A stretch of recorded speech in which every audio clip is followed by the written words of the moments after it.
Hello, this is my friend Jeremy, Hi. and we're doing a movie review, and the film we want to review is, in my personal opinion, the greatest Christmas film ever made, Gremlins. Now, Gremlins was produced by Steven Spielberg. Well, he was the executive producer for it, and it's written by Chris Columbus, who would go on to write The Goonies. I know he directed Home Alone and I think the first few Harry Potter movies. What else has Chris Columbus done, do you know? I think he's most known for Home Alone and the first two Harry Potter movies. And the movie is, of course, directed by Joe Dante, who prior to this directed films like Piranha and The Howlin', and he would go on to direct movies like The Burbs and Gremlins 2 and Looney Tunes Back in Action, Small Soldiers, The Hole, and a lot of other films. But what do you think of Gremlins? Oh, I love it. I first saw the movie when I was a kid, and I really enjoyed it. I loved watching the little, animatronic gremlins, causing all sorts of mischief. I think it's great. This is actually one of my top 5 personal favorite films of all time. I first saw it, I actually think I might have saw Gremlins 2 first. I remember seeing that on TV, but I did see this when I was a little kid and absolutely fell in love with it. And yeah, ever since I was 8 years old, this has been one of my favorite films. And this was actually the first movie I ever got on DVD, actually. My family got it. And actually not this one, because we ended up losing the first DVD we got of it, so we had to rebuy it. But this was the first movie my family ended up getting on DVD, though. Oh, wow. That's awesome. Oh yeah, and it's really is a classic movie, and what I love about it is it's a great horror comedy, and I think it's a perfect blend between horror and comedy, but it's also very much a kid's film, and it's also a great Christmas movie too. You really do get a feel for the holiday, even though I would have to look this up, but I don't think the movie actually came out on Christmas. I don't know for sure, but I would have to look that up. Yeah, I don't know the release date off the top of my head. I know my dad said he actually saw this in a drive-in, so if this came out, if he saw that in a drive-in around Christmas time, I imagine it was pretty cold outside when he was seeing it. So I know it wasn't shot during the winter. It was actually shot, I think, during the summer or something, because either on the documentary on here or on the audio commentary, Joe Dante's telling a story about how people were sweating their balls off, dressed up like it's winter when it's really the summer, and somebody yelled out, "It's cold!" And that pissed a lot of people off. Yeah. I think it's an amazing film, and there's also some great tributes to other horror films in it, obviously, Invasion of the Body Snatchers. You have the scene where Billy and Gizmo are watching the original film on TV, and then, of course, there's also great tributes to other Christmas films, like It's a Wonderful Life. That's actually how I first found out about It's a Wonderful Life, was when Billy's mom is watching it on the TV, and George Bailey's going, "Merry Christmas, movie house!" Now, the plot of Gremlins is, it's about this young man named Billy Peltzer. His father gets him this weird animal for Christmas that his father calls Gizmo, but the animal is actually called a mogwai. Now, there are a few rules with mogwais. You have to keep them away from bright light, especially sunlight. It would kill them. You have to keep them away from water, and you also can't feed them after midnight. And long story short, Billy starts to develop kind of a friendship with Gizmo, and then Billy's friend Pete comes over and accidentally spills water on Gizmo, where it's revealed that when mogwais get wet, they multiply. And the other mogwais aren't as nice as Gizmo, and later on, they basically trick Billy into feeding them after midnight, and then they mutate into the Gremlins, and the Gremlins eventually multiply and then spread throughout the town and pretty much cause a lot of havoc on Christmas Eve. Oh yeah, they really run amok. Yeah. Well, what do you think of the acting and the characters in Gremlins? Oh, I love them. I think they all give great performances. Oh yeah, and Billy, played by Zach Galligan, great character and a really good performance from him too. Oh yeah, he's great. He makes the character very sympathetic because his family is obviously very low income. You know, his dad is always traveling with his wacky inventions. They're low income, but I actually really like their house, though. They have a nice house. Yeah, I mean, I guess. No, I mean, it is a nice house, but, you know... I want Billy's room, too. But, you know, he basically does have to support the family with his job at the bank, and, you know, you feel bad for him because he's constantly, you know, put down by Mrs. Deagle and by his douchebag coworker. Gerald. Yes. The character does come off as a little, like, naive at points, too. Like, when he's talking to, like, Kate about why she doesn't like Christmas. He's almost a little offended that she doesn't like Christmas, and then she has to basically shut him down, saying, look, not everybody likes the holiday. I mean, I guess he just loves the holiday so much that it's so shocking that some people don't like it. Howie Mandel, right? Who Yes. plays the voice of Gizmo.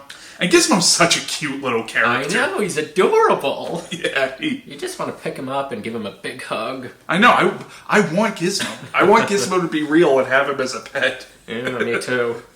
Yeah, I just gotta remember the rules. Oh yeah, do not break those rules. Yeah, so back in 2014, I actually got Howie Mandel's autograph on this Mad magazine that was spoofing Gremlins. He made an appearance on The Late Show with David Letterman, you know, back when it was still The Late Show with David Letterman before Colbert took over. And, you know, he's very germophobic, Howie Mandel, so he didn't actually come over to us, but this other grapher who was on a skateboard just said, oh, give me the magazine, I'll get it signed for you at his car window when he gets stopped at the light. So I said, yeah, okay, sure. And I wait a few minutes, and then I run up there to the light, and sure enough, he got it signed by him. And one thing I really like about Gizmo is, like, you notice in the beginning when he first multiplies, there's a frown on his face, indicating that this might have happened before. Yeah, and that he knows what's going to happen and that it's not good. Yeah, and that's really interesting. Like, there's a lot of little things you could pick up on there where you could create your own backstory for it. Now, I know there was a novelization for Gremlins where the Gremlins' origins were explained, and apparently they're aliens or something. Oh. Apparently in the novelization for Gremlins, it explains that the Mogwais were actually aliens created by a space wizard. Huh? Yeah. Oh. Well, that's interesting. Yeah, I know the original script for Gremlins was much more horror-oriented. Like, originally Gizmo was going to be the villain. Like, he was the one who was going to mutate into Stripe and all that. I heard something about that. Yeah. Speaking of the other Gremlins, what do you think of Stripe? He's pretty bad. He's pretty nasty, you know, and I just love when he at one point just his voice. I believe he's voiced by Frank Welker, and his voice is just so evil, and it's so, you know, what's the word I'm looking for? Raspy. Maniacal and stuff. I just love Gizmo. Oh yeah, I was just loving he goes, Gizmo. You know, like that. He's just, you know, he's really bad to the bone, and the character just takes such joy in everything he does. You know? And what I love about the Gremlins is they're evil, but they're fun too. Yeah. Like, they do love to have fun. The dance scene in the bar and stuff. And Yeah, and also when they're dancing and swinging on the antenna, they're having the time of their lives. Yeah. They're watching Snow White and the Seven Dwarfs. You can tell they're really enjoying it. It's taking a childlike joy in watching it. I mean, they're evil, but at least they know how to have a good time. Yeah. I think Joe Dante did say that he basically wanted the Gremlins to mimic the worst aspects of human behavior. I didn't know that. Yeah. But yeah, the Gremlins are great villains, and then of course you have like the other characters, Mr. Futterman, played by the great Dick Miller, Yes. who was in a lot of Roger Corman's films, which is interesting because Joe Dante also got his start with Corman, and you do see some Corman like references in the movie. Like at one point, Billy says hi to somebody named Mr. Corman on the street, and then Futterman's wife is played by Jackie Joseph, who was also in some of Roger Corman's stuff. Yes, she was in Little Shop of Horrors, and I'm not sure about the other movies, but I definitely remember her from that. Yeah. Didn't you say you wrote to her once? Yeah, I wrote to her. I wrote a letter to her, and she answered my questions and signed my 2 index cards. Alright. Which was very nice of her. Yeah. And, you know, I've also met some of the other cast. I met Zach Galligan at Monster Mania in 2017. And I got him to sign a photo, and I asked him, was it fun or difficult to work with the Gremlins animatronics? And he told me it was both. And, he was I'll be honest, he was a little standoffish, so not the worst celebrity I've ever met, but, he could have been a little, friendlier.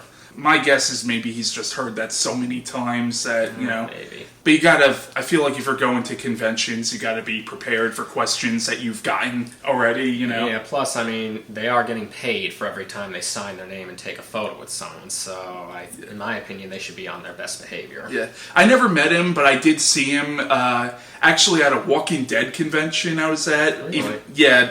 Because they had other guests besides people who were in Walking Dead, but I did see him from a distance, and I saw him talking to somebody. He seemed really nice, but I didn't get a chance to meet him, though. He's a great actor. I also enjoyed him in this Tales from the Crypt episode called Strung Along. Oh, yeah, I remember him in that. That was a great one. Yeah. And what do you think of Phoebe Cates says, Kate? Oh, very good. I especially love, when she tells the heartbreaking story about what happened to her father on Christmas. It is a heartbreaking story, but at the same time, though, there is something kind of goofy or silly about it, because it's like, okay, her father apparently went down the chimney. It's like, how the hell wide was that chimney? I guess it was maybe an older house or something, but even Joe Dante admitted that he thought that was it was meant to be sort of both a heartbreaking scene, but also kind of a stupid scene, too. I guess it was sort of like very dark humor, because it is a very tragic story. That scene almost got cut. Oh, really? Yeah, they almost cut it, but Joe Dante fought for it to stay in, and Steven Spielberg, even though as executive producer he had the power to cut it, he decided to let Joe Dante have his way, and it stayed in. I think it's a really good scene, though. Yeah. Oh, yeah. We can't not talk about Mrs. Deagle. Oh, I despise her. I hate her. Mrs. Deagle, who, spoiler alert, does die in the movie, her death is, I would rank that as one of the most deserved horror movie deaths. Oh, yeah. I'm not saying people deserve to die, but she kind of did. Yeah, she did herself absolutely no favors throughout the entire film. Yeah, just some of the, there was that point where that mother who is clearly struggling, is asking her, Mrs. Deagle, to give her and her husband a little more time, and Deagle just, laughs her off and calls her and her family deadbeats, even though they're clearly working hard, and it's she's just such a despicable human being. Oh, yeah. She really is. And let's not forget how she threatens to kill Billy's dog. Oh, yeah. That's pretty terrible. Hell, even the little things, when we first see her, she's walking down the sidewalk, and some guy says, oh, good morning, Mrs. Deagle, and she just goes, what's good about it? Granted, I do that all the time, but... This is my important barbarian snowman. Your dog broke it this morning. She is sort of the negative aspects of capitalism personified. In a lot of ways, she is very similar to... What was that character's name from It's a Wonderful Life? I think it was Mr. Potter. Oh, yeah, who is basically the villain of that movie. Yeah. You could tell she is somewhat based on him in some regards. Yeah, I've actually never seen It's a Wonderful Life. Oh, really? Yeah, really, but it's a good movie. She's a real bitch. Oh, yeah. And I love when she is going to pour the water on the Christmas carolers, and it turns out to be the Gremlins. Yes, that scene is fantastic. And then she's like, oh, they come for me. I love how, when she says that, I kind of get the implication that she probably thinks they're demons coming for her. And it's the fact that you think demons would come for you shows that you're a bad person. Yeah, I agree. And I just love when the chair gets out of control and she goes flying out the window. And it's yes! You totally deserved that. One of the most deserved horror movie deaths ever. Yeah, I agree. Speaking of Dick Miller, I had the chance to meet him at Chiller Theater back in 2015, and it was just great. I had him sign my Piranha poster, and I remember he really didn't speak much because I don't know how his health is, but his voice was very kind of low and raspy. But I did ask him, what was working with Joe Dante like, and he just said, oh, he's a good director. Well, I imagine him and Joe Dante, because Dick Miller's been in so many of Joe Dante's films that I imagine they definitely have a friendship with each other, or at the very least, a close working relationship. Oh, yeah. He's been in a lot of Joe Dante's films. You know, he was in the 2 Gremlins movies, Piranha, Joe Dante's segment of Twilight Zone, the movie. And it's funny, they both came from Roger Corman, basically. Yeah, that's right. And then there's, of course, Corey Feldman's character of Pete, and he was definitely very young. Like, I know, didn't Friday the 13th Part 4 come out before this? Yeah, it did. Yeah, I'm not sure which one was filmed first, though, but obviously both this and Friday the 13th Part 4 were 2 of his very early roles. Yes, they were. Yeah, and he's good in the movie. You know, Pete is, he's kind of a little snot-nosed kid, but I think Corey Feldman played that well. Yeah, one scene sticks out to me when he brings Billy this big tree, and I think he might have stolen that because he says something like, oh, I'll just tell them that I got robbed. Some guys took it from me, and I'm like, oh, you're not doing something you're not supposed to. That's not good. And then, of course, there's the character of Gerald, played by Judge Reinhold, who's, he's a real freaking douche. Oh yeah, and he's a total suck-up as well. Yeah. Peltzer, this is a bank, not a pet store. Yep. Very good, Gerald. He does that knowing his boss is going to hear him and praise him for it. It's like, you are such a suck-up. Yeah.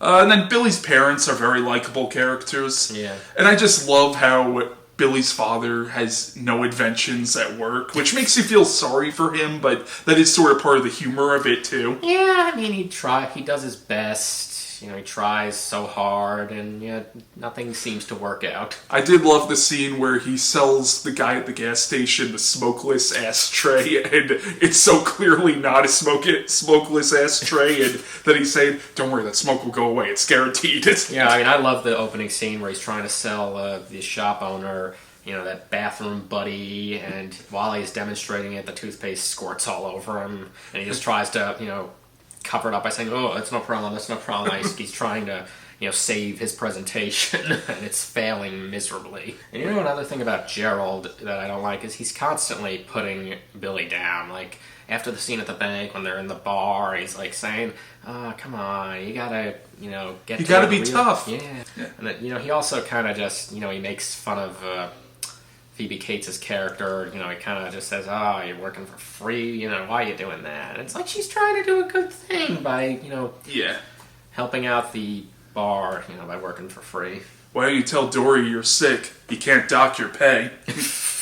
Yeah, he's very snide. And then you wanted to bring up the 2 cops. Yes, the 2 inept cops, Not only does Billy show them proof that these creatures exist, because he shows them one of these creatures, they still kind of brush him off, and you wanted to bring up the Santa scene? Yeah, they see a guy in a Santa suit being attacked by all these gremlins, and, they're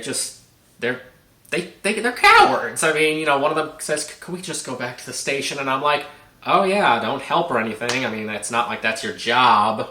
Well, to be fair, dealing with supernatural creatures isn't really part of their job description. Yeah, but even so, one of your town's citizens is under attack. Do something! Yeah. I do want to point out that the actor playing the sheriff's deputy in the film is Jonathan Banks, who most people might recognize as Mike from Breaking Bad. Then, of course, you had Mr. Wing, the Chinese shop owner, who had the Mogwai, who at first refused to sell it to Billy's father, but then his grandson just sells it behind the grandfather's back. Mm-hmm. You wanted to bring something up about that character? Yeah, I mean, obviously by trying to not sell the Mogwai, he knows the danger and, how much harm they cause. But at the same time, at the end of the movie, when we see him in the end scene, he just kind of appears, when the mother turns around, and I always just want to say, oh yeah, just come into someone's house. That's totally appropriate. Well, to be fair, Billy's father stole the Mogwai anyway. He was in the right. He was in the right.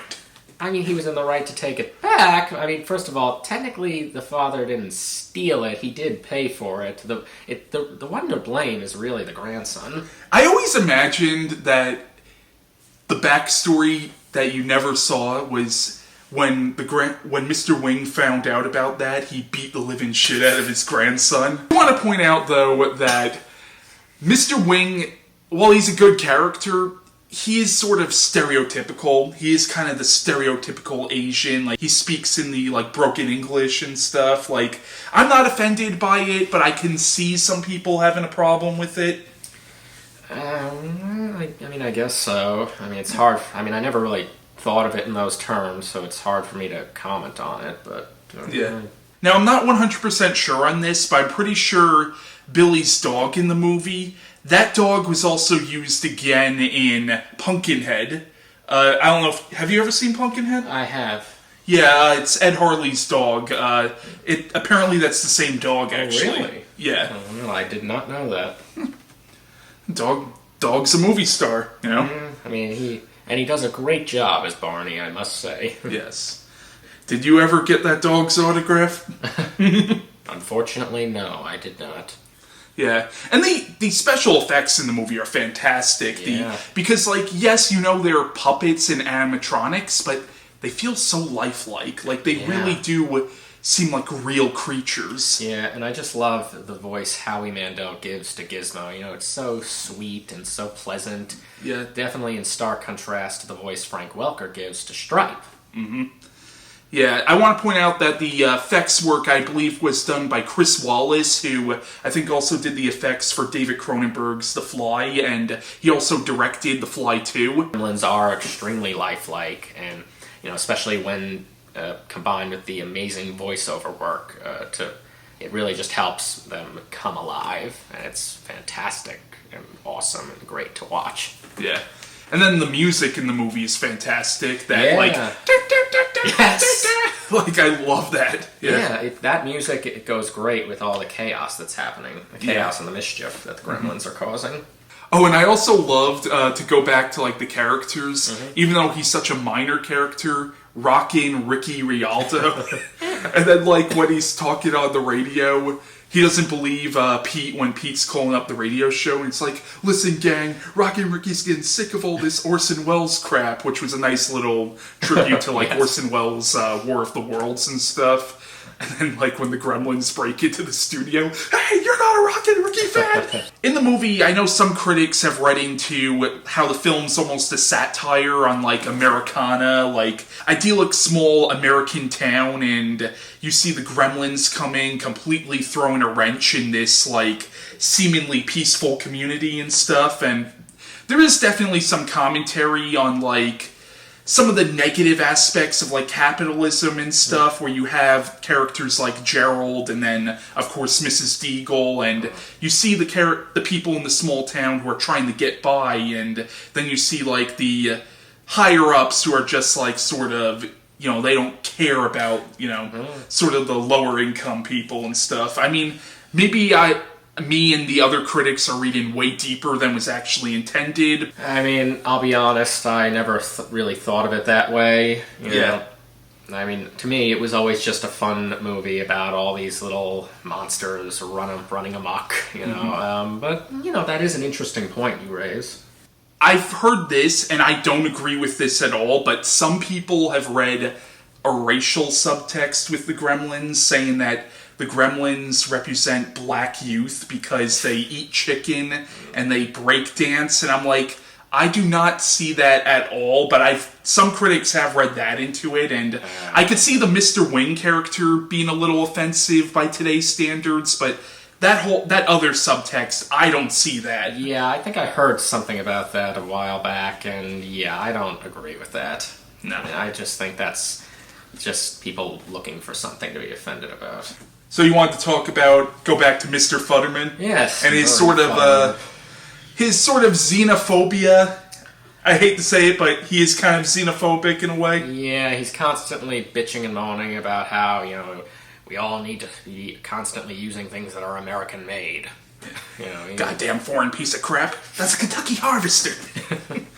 Yeah. He's a very old-timey sort of person, you know. When we first see him, he's asking Billy about, you know, these old comic strips and the funnies, and, you know, Billy just tells him, oh, Mr. Futterman, they stopped running those years ago. Yeah. He's definitely very... there's a word I want to use. Nationalistic? Yeah. Yeah. I mean, he definitely loves his country. Yeah. Which, isn't really bad. It's just he kind of... Yeah, but you can tell he's somebody from a different time who has a different way of looking at things. And you wanted to bring up how he does technically bring up Gremlins. Like, yes. The name comes from him, basically. Yeah, he's the one who basically coins the term. Yeah. And he later... Even though Gremlins, that is a myth that's existed forever, like, back, I think during both World Wars, there has been sort of that myth that Gremlins were the things bringing down planes and stuff. I mean, we also remember that classic Twilight Zone episode, Nightmare at 20,000 Feet, that had a gremlin in it. Mm-hmm. And, I just find it hilarious when the Gremlins are on the snowplow, his snowplow, and he just says, "Oh, the Gremlins are on my plow!" Like, I guess it kind of, just ties into everything he's been saying before. Yeah. It's just hilarious. And how he thinks that foreigners are putting Gremlins inside the machinery and shipping them over here. They put Gremlins in the watches. Would you say he's a bit delusional? A little bit, yeah. I almost forgot to mention that I did actually see this movie in a theater about a month ago. Oh, wow. Like, it was actually on Black Friday. There's a theater in Huntington, the Cinema Arts Center. Yeah, I've gone there before, and I used to be an intern there. Oh, really? Yeah. Oh, that's cool. Yeah, I saw a double feature of this and the original Black Christmas. Oh, nice. Yeah, it was actually my first time seeing the original Black Christmas, too. Really? Yeah, but it was a pretty cool experience seeing this. Like, it was I think a 16 millimeter print or something. Wow. Yeah, it was cool. Like, it was like you were seeing it in the 80s. This was like one of their midnight showings, right? Yeah, it was like, the Gremlins showing was at like 10 o'clock, and then the Black Christmas was at midnight. Oh, yeah. I've always wanted to go to those, but I don't drive much, and, they're pretty late. But, hopefully sometime I'll get around to it, because, they sound really cool to go to. Of course, anybody who doesn't live on Long Island would be like, well, what do I care? Now I want to cut to two short reviews on this movie. The first was done by author Mark Allen Gunnels, and the other was done by my friend Christian Feliciano. When it cuts back to me and Jeremy, we're going to be talking about the influence that Gremlins had on pop culture. Hi everybody, Mark Gunnels here. My friend Christian asked me to do a short review of the movie Gremlins, and I told him I would do so. I first saw Gremlins when I was pretty young. Probably not terribly long after it came out in the 80s, and I absolutely loved it, and I still love it. It is a movie that sort of blends horror and comedy, but oddly enough, even though I was pretty young when I saw it, what really affected me and made me love it were the horror elements. And I actually think it is very effective as a horror story. I mean, the Mogwai is very cute and adorable, but once, they turn into the Gremlins, to me, it was very scary as a child, and I still find it scary. Actually, my favorite scene in the entire movie is something that doesn't have anything to do with the main plot. It's when Phoebe Cates' character tells the story of how her father died on Christmas, and why she doesn't really celebrate Christmas anymore. I think at the time that got some flack for being much too dark for a children's movie, but I was a child and I loved it. I thought it was absolutely riveting, heartbreaking, and I just thought the movie was so creepy and suspenseful. Like, as a kid, like, I was really on the edge of my seat. And it is a movie that I still find effective as an adult, but see, I do think that it is appropriate for children, not despite its darker elements, but because of it. A lot of children love dark stories. I certainly did. And I think it really works. The sequel went much heavier on the comedy and actually parodied some of the stuff like the Phoebe Cates scene. And to me, the sequel was not as effective. It just was sort of over-the-top garbage, to be honest to me. I know a lot of people love it. I'm not a fan. The original Gremlins, to me, definite thumbs up. If you take an animal into your home that you've never seen before, and you know that you're not supposed to feed it after midnight, you know that you're not supposed to get it wet, and those things still happen, just know that whatever happens as a result of that is all your fault. I had to learn that the hard way. Now, there was time travel involved, so that's why nobody remembers it now, but let's just say that it made The Walking Dead look easy. Anyway, that's besides the point. Gremlins is a great movie. I'll just get that out the way now. I'll probably sound like a broken record in this review, just repeating how much I love this film, but it is a fantastic film. I love it. It's one of the greatest films of all time, but what makes it so great is the fact that it's a Christmas film and a horror film put together. I love that genre. I love Christmas. I love horror. So when you could put the two together, that's just beautiful. You know, it's kind of like that Nightmare Before Christmas thing, where you can have Nightmare Before Christmas come out on Halloween, or you can have it come out on Christmas. And either way, it celebrates both holidays. And I love that about Gremlins. That's great. Now, the confusing part about Gremlins is that this is a kid's film. Now, I'm not one of those crazy conservative people, but I always think in the back of my head, like, how did this film get released for kids back in the day? Like, nowadays, I don't think that this film would have come out for kids. Even Krampus, which is pretty much this film retold. It's a little different, obviously, but, you know, just kind of the same idea. Even that film, I don't think got a PG rating. I don't think it was for kids at all. I think they were trying to market it for adults. I love it too, but you think to yourself, yeah, Gremlins would not have been a kids film if it came out today, because it is a crazy film. Yes, there's humor, yes, there's dopey stuff in it, but there's some adult themes in it. There's some adult things that happen. I mean, there's death, there's violence, there's chaos. You have a transsexual gremlin. Let that sink in. And there's just things that you've never expected to be in a kids film. It's fantastic that they were able to do that.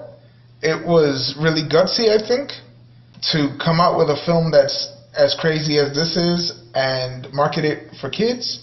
You know, I think that there should be more of these types of films. I do wish that there were more of these kid horror films that were more, the marketing for kids, but, you know, adults can enjoy them too. Goosebumps was good. The problem with Goosebumps was that it was really, really kiddish. As fun as it was extremely kiddish.